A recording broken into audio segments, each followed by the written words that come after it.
Assalamualaikum warahmatullahi wabarakatuh. Perkenalkan, nama saya Rahma Miarana, NIM 19060023. Video ini dibuat untuk memenuhi tugas kuliah Sejarah Pemikiran Ekonomi yang dibimbing oleh dosen Alphonse Trianto, SEME.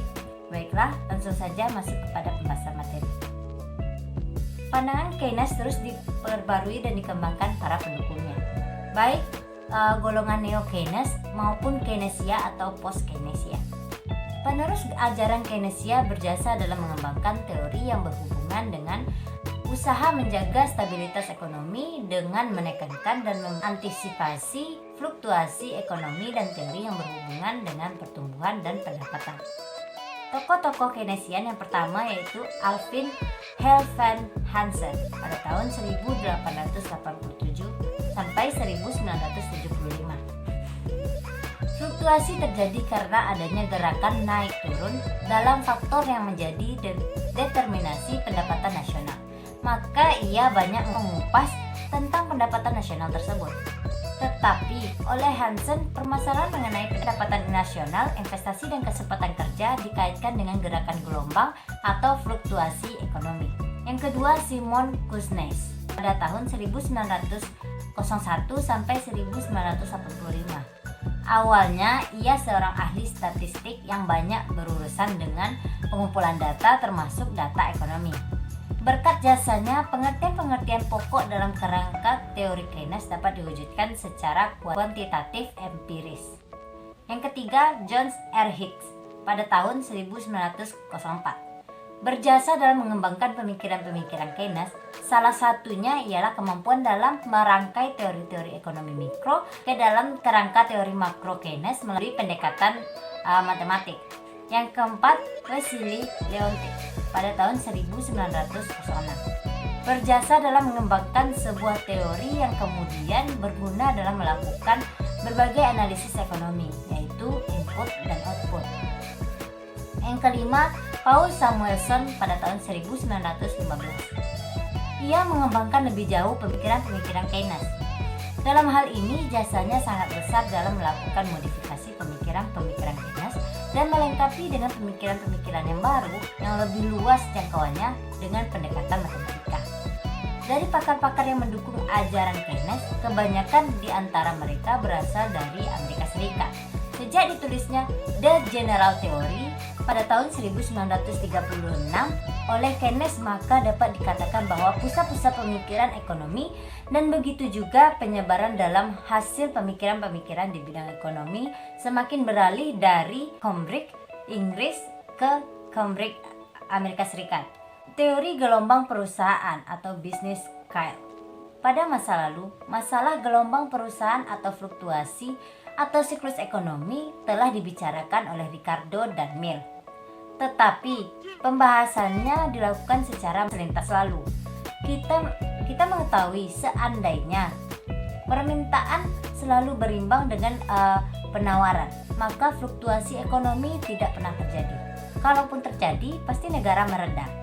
Dalam perekonomian seimbang, gerak naik turun pendapatan nasional tidak akan terjadi, dan demikian teori fluktuasi ekonomi jelas tidak diperlukan. Bagi kaum neo-Keynesian, fluktuasi ekonomi terjadi oleh dua penyebab, yaitu yang pertama terjadi perubahan dalam tingkat investasi dan rendahnya tingkat konsumsi. Yang kedua terjadi karena tidak adanya mekanisme koreksi yang mampu mendorong perekonomian pada keseimbangan kesempatan kerja.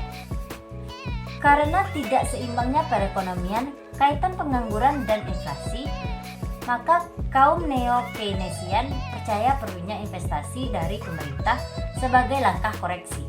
Teori pertumbuhan dan pembangunan. Teori yang paling serius dalam pertumbuhan ialah Schumpeter. Sebelum usia 30 tahunan, ia telah meletakkan dasar pengembangan teori pertumbuhan ekonomi dalam tulisannya yaitu The Theory of Economic Development. Bagi Schumpeter, pelaku utama pertumbuhan ekonomi adalah karena adanya entrepreneur yang tidak hanya seorang pengusaha atau manajer, melainkan seseorang yang mau menerima risiko dan menginstruksi produk-produk dan teknologi baru dalam masyarakat.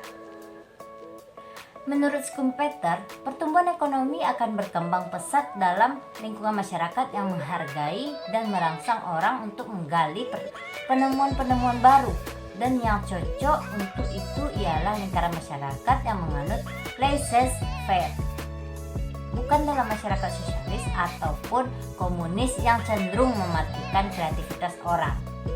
Perhatian terhadap pertumbuhan dan pembangunan di negara terbelakang semakin marak berkat pengaruh ajaran Keynes menginginkan campur tangan pemerintah dalam proses pembangunan. Banyak pakar yang yakin negara terbelakang bisa maju melalui beberapa tahapan pembangunan ekonomi sesuai dengan teori perencanaan pembangunan. Salah satu di antaranya yaitu teori pembangunan yang paling terkenal, yaitu Wellman-Rostow pada tahun 1916 dalam bukunya yang sangat terkenal, Kebijakan Fiskal versus Moneter. Keynes berusaha menemukan struktur teoritis yang dapat digunakan untuk memformulasikan kebijakan makro untuk menciptakan perekonomian. Beberapa pakar dipimpin Keynes dan diikuti oleh para pendukungnya menganggap kebijakan moneter yang dilakukan dengan memanipulasi jumlah uang beredar tidak efektif dalam usaha menstabilkan perekonomian. Sebaliknya, mereka percaya bahwa kebijakan yang lebih ampuh dalam menstabilkan ekonomi adalah kebijakan fiskal. Kelompok neo-Keynesian setuju dengan kaum monetaris yang mengatakan adanya kaitan erat antara level aktivitas ekonomi dengan perubahan moneter. Tetapi mereka menolak pendapat kaum monetaris bahwa perubahan dalam jumlah uang yang menyebabkan naik turunnya pendapatan nasional. Jika kaum monetaris percaya perubahan moneter yang mempengaruhi perubahan dalam pendapatan nasional, kaum neo-Keynesian percaya sebaliknya, yaitu perubahan dalam faktor-faktor yang menentukan pendapatan nasional yang menyebabkan terjadinya perubahan moneter. Nah, baiklah, sekian materi yang dapat saya sampaikan. Sampai jumpa pada pembahasan selanjutnya. Assalamualaikum warahmatullahi wabarakatuh.